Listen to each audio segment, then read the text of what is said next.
Hey guys, what's going on? Your old buddy Tim Knox here with my old buddy Tom Rigsby. That's me. That's me. Welcome to the Entrepreneur Code. This is the show where we help you crack the code for entrepreneurial success. Yeah, and it can be a tough nut to crack sometimes. Man, I'll tell you what. Sometimes you try your teeth, you try a hammer. It's like a coconut. It's like a coconut.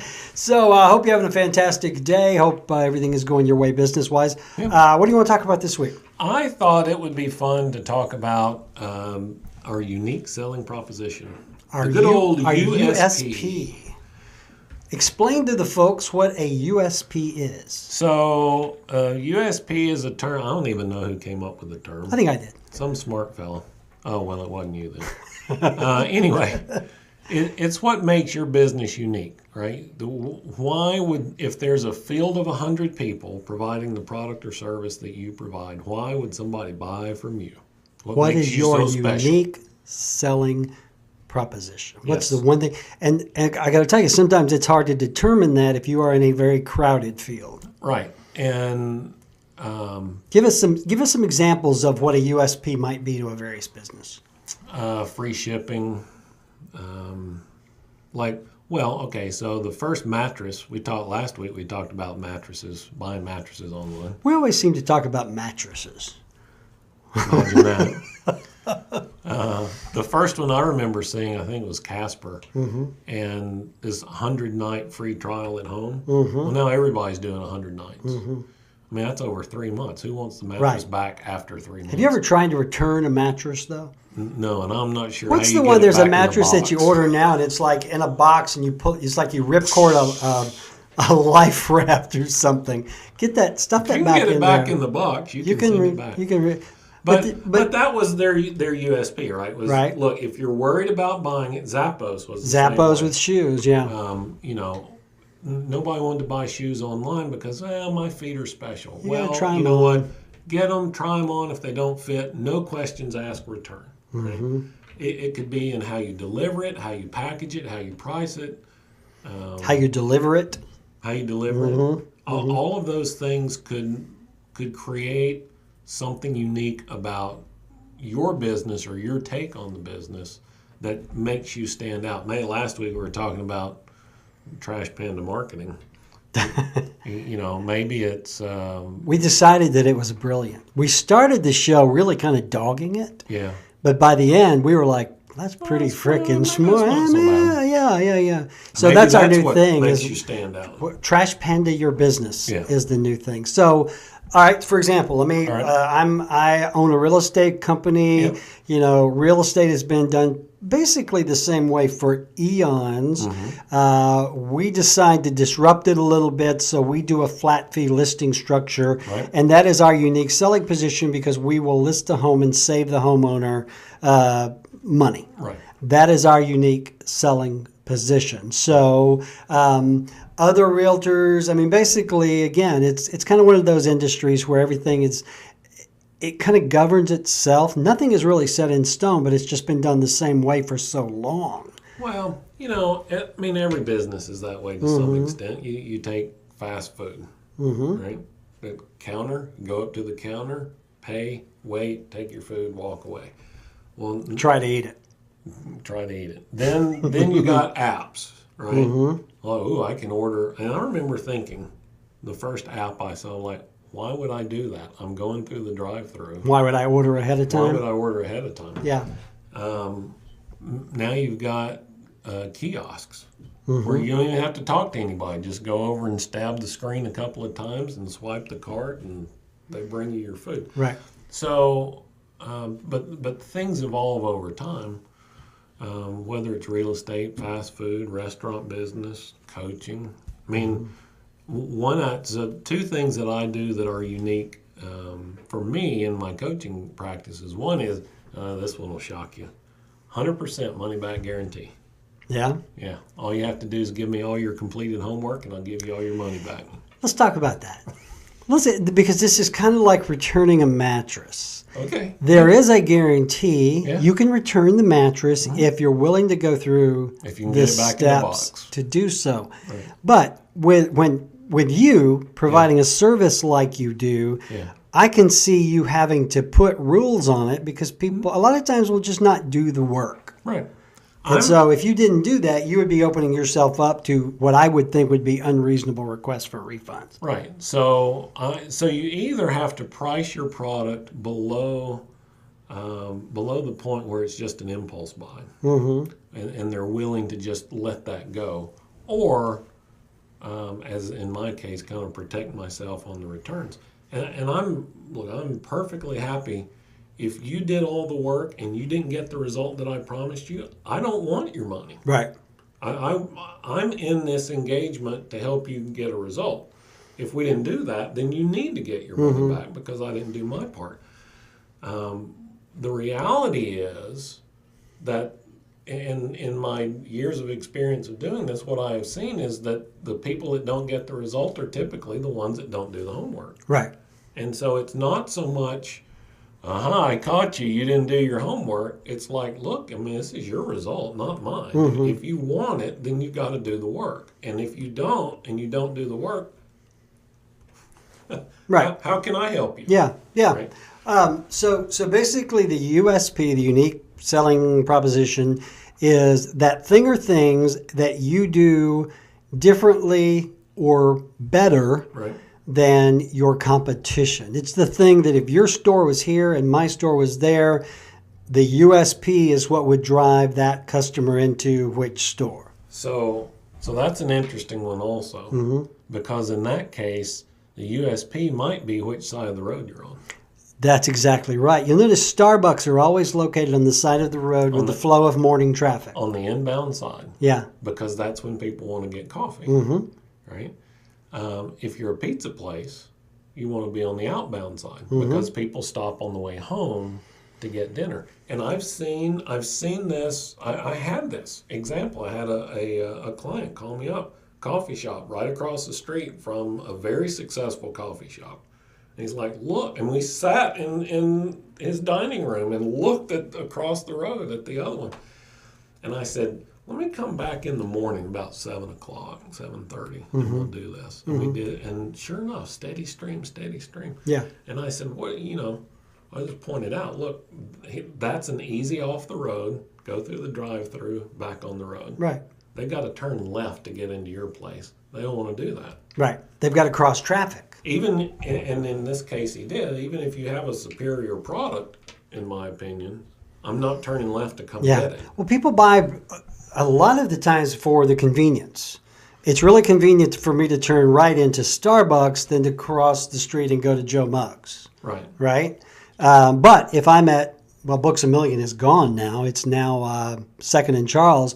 If I'm in 2nd and Charles and I want a cup of coffee, well, there's Joe Muggs. It's convenient. Right. So a lot of it has to do with that unique selling position of location has to do with that.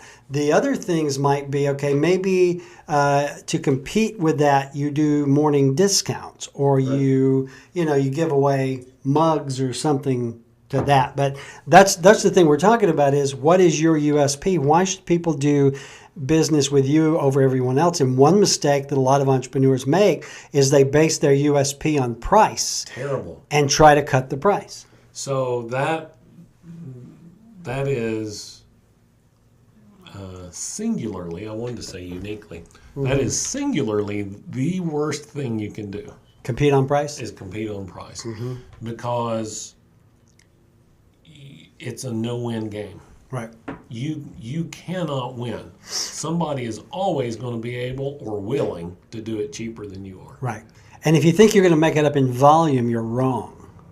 No. I mean, if you're losing a quarter a cup of coffee and you try to make up for it in volume, you're just going to lose a lot more quarters. Yeah. I mean, well, it's like the old story where the CEO called everyone in to talk about the state of the company, and the CFO says, sir, I've done all this research and I found out that for every product we sell, we're losing $1. And the CEO says, well, we just need to sell more.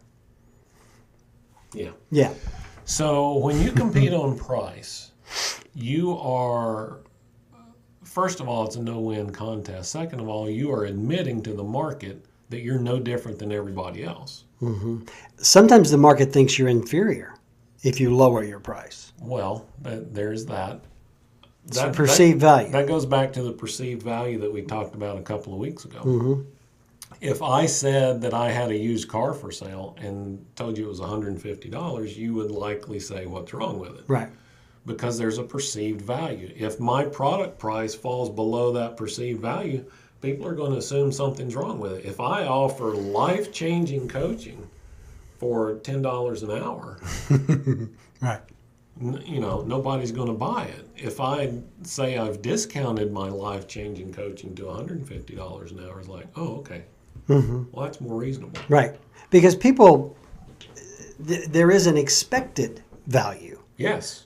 And not just the perceived, but I expect your service to be at least X. Now, I might complain about the price, but I expect it to be X. If it's not X, I'm thinking, well, maybe he's not as good as Y over here. So my preference, and this is actually what I practice in my business, is I go the other way with that. Mm-hmm. I price on the high end of the spectrum and position my products and services as premium solutions in the market.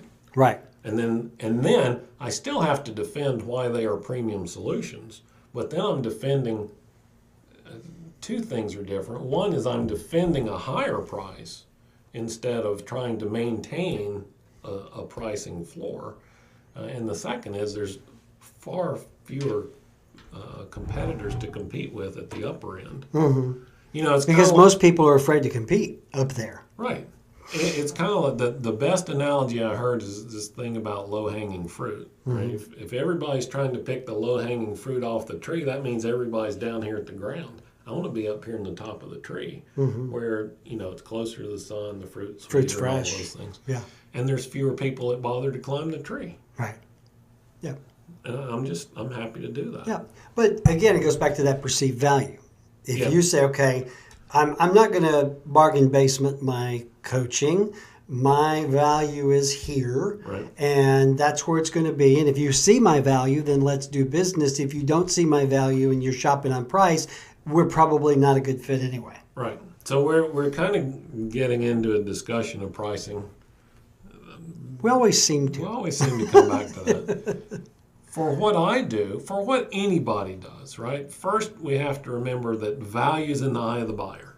Mm-hmm. They determine whether what you do is valuable or not, right? And, in the real estate game, they have to determine whether the realtor's time, effort, and attention is worth the percentage they're going to pay them on the house. In my business, they have to decide whether the fee that I'm going to ask of them is worth the result, equal to or less than the result that they're going to get. And that's my goal, right? I want to give them a 5 to 10x return on what they pay me. If they pay me $100, I want them to have a $500 to $1,000 result. Right.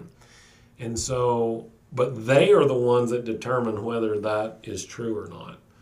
So I have to be aware of the results they're trying to get, what that's worth to them, what I'm doing to actually help them achieve that. When you're in a more product-centric business, you don't always have that flexibility because products tend to be more transactional than services.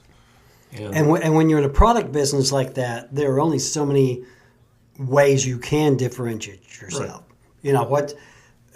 Walmart, back in the day, Walmart bragged about always having the lowest prices.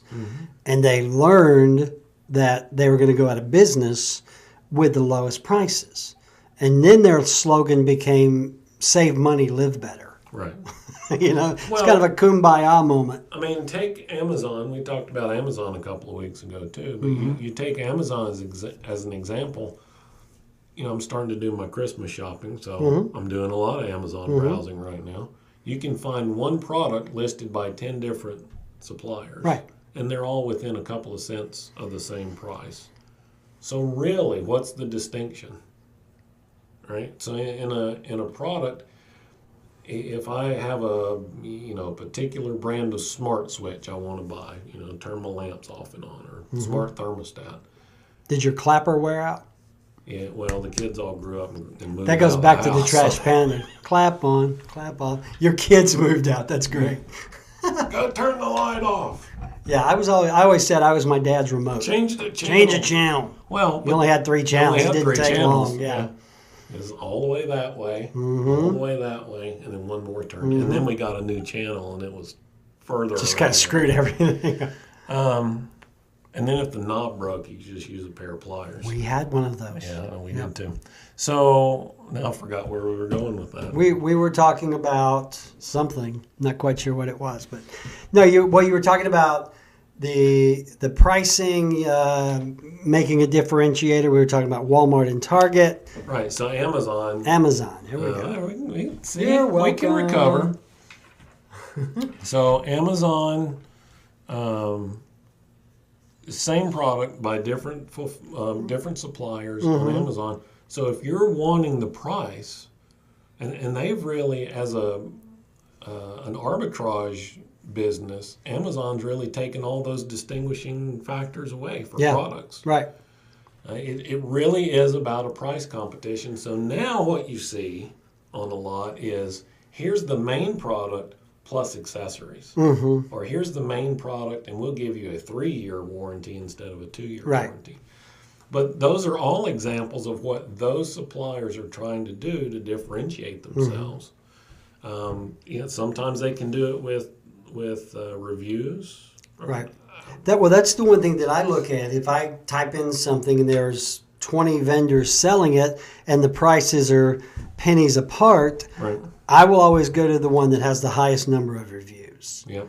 But sometimes those are not the ones that offer like the free shipping. Right. So you have to kind of figure out what you're going to do. It's like back in your eBay days, right? Mm-hmm. Where you wanted to buy from the power sellers because you knew that they wanted to maintain their power seller status, and they weren't going to do anything to screw that up. Right. So yeah, I mean, with products, the product market is really tough and getting tougher. Right. Services. So whether it's a product or service, that's why you need to maintain your control over the unique selling proposition. Amazon, Walmart, I've heard people say, I just need to get my product into Walmart and I'll be good. I'm like, no, that's kind of like getting a government contract. Right. Yeah. You hear about them. You'll go from nothing to, okay, here's the first order for 10 million units. I need that on Friday. Okay, when are you going to pay me? In 6 months. Right. Well, I can't produce 10 million units. Yeah. Sorry. Well, the good news is your USP doesn't have to be price. Correct. For example, like when I was in the gun business for many years, our unique selling position was, number one, we were the only gun store in town. Right. You had to drive 20 miles to get to the other one. Right. Our stores were well lit. They were clean. We had professional salespeople. That was kind of our unique selling position, because the other place you'd walk down and a gun, point it out, right? And so that was kind of our unique selling position. Now, that helped us compete. It kept us going. I think we were in the business 3 or 4 years, and that was all. And that's even to this day, even though the stores have been closed for a long time, people will still come up to me and go, loved your stores. They were clean. They were bright, helpful people. So that was our USP. Well, and so I think we've talked about this example before. I have a former client who runs a gym. I said, look, one of the things that you can do that'll make a huge difference is when people come in here just to kind of check things out, take them on a tour. Show them how to use the machines. Right.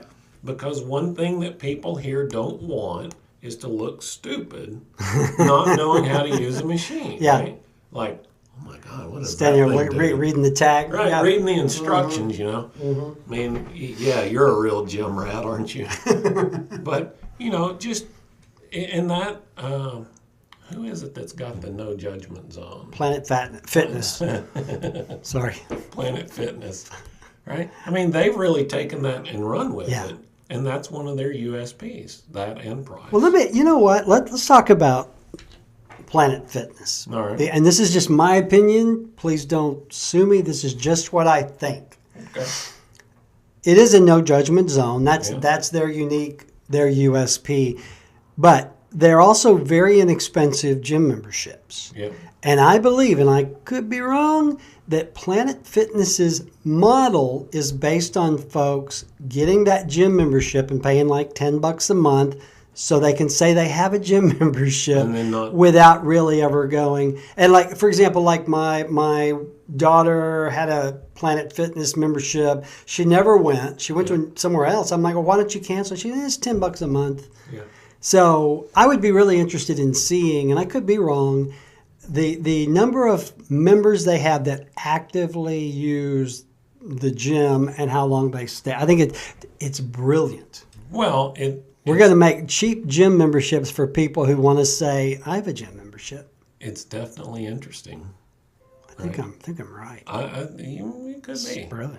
So, because there's and I forget the number now. I want to say 47, but there's a lot of study that has been done around this about the level, the price point at which people will be just dismissive of the cost, Correct. right?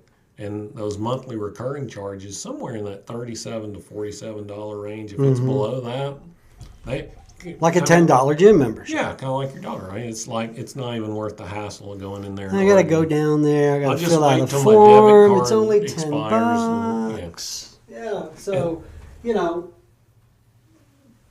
but that's really not their USP. Their USP is, I got to tell you, they're very well equipped. Yeah. You have more machines in there, but that is their USP or their claim to fame. I actually know people who have been asked to leave Planet Fitness. Really?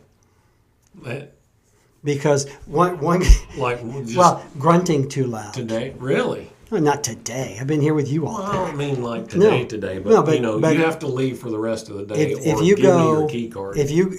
Key card. Wow. If you go online, it's actually a very active community of folks who have joined Planet Fitness for the cost, but then have been asked. They're very. You can't come in, I think, with a tank top. You can't grunt. You can't throw the weights. The stuff you do in normal gyms.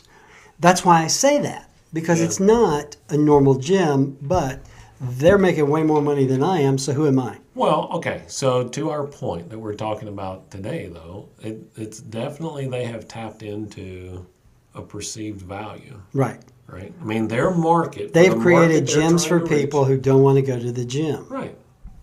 It's brilliant. It is. Why didn't I think of that? Wow. That's kind of like those We farm gotta- subsidies. We got a pizza night. We have free smoothies. So there I was- would drive that in the no, wait a ground, minute. brother. Some gym had free pizza night. Just saying. Oh man, Just saying. But it's a great hook. it is. I mean, think Well, about it. it's appealing to the people who know they need to do something But won't. but won't. To me, it is a business of good intentions. Oh, you might be onto something. You're there. damn right I'm onto something, buddy. Where you been the last 3 minutes? But think about that. Yeah. Everybody, we live in a society, they say within the next 5 to 10 years, 50% of Americans are going to be obese. A lot of them we're are there. already, I think that's a low number. Yeah. I think it's going to be probably way more than that. Childhood obesity is like a major thing now. So you think about that. So the health thing is, how often do you, I really need to go to the gym. If I have more time, I go Well, to the gym. so it's like So my let's open a gym for people with good intentions. It's like my old example, right? When you're putting together a product or service, do you put together something people need or something people want? Because I need to lose weight, Sure, but I yeah. want that jelly donut. Right. Yeah. Yeah. Ooh, donuts. Oh, yeah. There goes Right my next to the gym. concentration. Yeah. Well, again, it is a brilliant marketing thing, and if I could think of something similar to do, I would do it, Yeah, well. because it really is brilliant. But whatever their USP, but there are other gyms, and let's talk. Still continuing the conversation about unique Okay. selling propositions, who do things like CrossFit, Yes. or they do classes, or Yeah. they do spin. to differentiate themselves. Yeah. And that's really what we're talking about, is what do you have to do as an entrepreneur to stand out? What is your USP? And a lot of times, like in your business, your USP is you. Right. You know, you're an entrepreneurial coach. You are unique, as there is only one of you. Thank you, Jesus.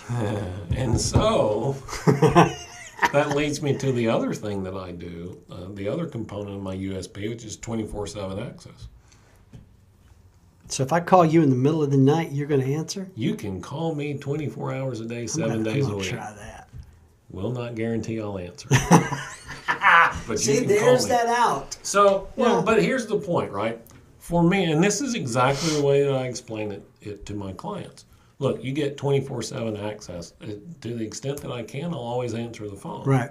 But what I don't want you to do is save up a bunch of stuff that you want to talk about until the next time we get together to talk. Mm-hmm. Pick up the phone, text me, call me. We'll take 10 minutes and get it resolved, and you can move on and be stress-free about that and not have to keep a notebook full of crap and then make no progress for 2 weeks because you've been waiting until we could meet again. Right. Right? Yeah. 10-minute phone call and move on. I've even talked to other coaches. I don't know anybody else that's doing that. Yeah. So how does one come up with a unique selling proposition in their business? Well, What do they have to do? I think you have to consider from your customer's perspective what would create value. Mm-hmm. And one of the best questions that I have come across for what I do is we talk about, as I'm talking to someone about engaging in a coaching contract, we talk about all the things that are entailed in that. And then the very last question I ask is, what else do we need to add to make this the perfect coaching engagement for you? And they tell me exactly what they want. I'm like, okay, we'll do that too. All right, here's the invoice. So you're giving them exactly what they want, Exactly what they are what telling they've you they asked for. need. Right. Now, for example, one of the things that I encourage my clients who are in retail to do is come in through the front door every once in a while. I mean, Yep. you know. I do. Yep. We have a tendency to come in through the back door. And it makes us vision blind, nose blind, hearing blind to all the things that our customers see when they come in through the front door. Right. You know, down to like trash by the front door or, crap out in the parking lot. If you don't ever come in through the front door, you'll never see that. Right. You don't experience that. And that's not just for retail. If you've got an office, Yeah. come in through the front door and look at it like your customer would. Yeah. But because we are so close to it, we fail to see it from our customer's perspective. But if we can do that, either put ourselves in their shoes or just ask them, what else can I do to make this even better? Survey them. Right, ask them. I mean, that is the simplest, least costly way to find out what But you know, they the want. thing, It's it's been just my ask. experience that a lot of entrepreneurs will not survey their clients or their customers because they do not want to know. I think they're afraid of the answer. Yeah. Yeah. And then they never get the answer. Yeah. Yep. Well, what? And how many times have you heard this? Well, what if they say blank? Well, yeah. Well, then you do blank. I mean, what's the problem? Yeah. Quite often, if there's an issue, you may be able to turn that around and that becomes your USP. Yeah. So Now, don't be afraid to ask. Another great way to do it, and again for me, and kind of a coaching perspective on it here, but have you done coaching before? What about that engagement did you like? What about it did you not like? You take the things they say they didn't like and don't do those. Right. I mean, And you take the things they liked and do them better and if for you you, can. in the gun shop, in the real estate business, what are the things that you don't like about where you go buy guns now? What are the things Right. you don't like about what's keeping you from selling your house in a hot market? Right. Well, I don't want to deal with A, B, and C. All right. Well, A, B, and C had better not be on your checklist anymore. Yeah. Or I take care of A, B, and Or C you for take you. care of- right. Yeah. Gotcha. Okay. So what is your unique selling proposition? If you have a problem figuring that out, if you don't know, I know a guy who could probably help you out. I bet you could help them I could probably figure out help their with USP, that, couldn't you? and would be happy to do that. Yeah. If I can be of service to you in any way, easy way to find me is ThomRigsby.com. And that actually works whether you spell my name correctly or incorrectly. Smart boy, yeah. And if I can do anything for you, of course, when it comes to real estate, look me up on the web, revolved.com, Tim at Revolved, or 256-679-0704. This has been a lot of fun talking USPs with you. Absolutely. Yes. And that's not the little barcode on the back of the... That was a US... No, a UPS. UPS. I was going to say it's a USB. See, No, that's a UPC. UPS is the brown truck. I am acronymically challenged. UPS is the brown truck. See, that's why he makes the big bucks. He's so much smarter than me. Bye. All right, there we go. That's good.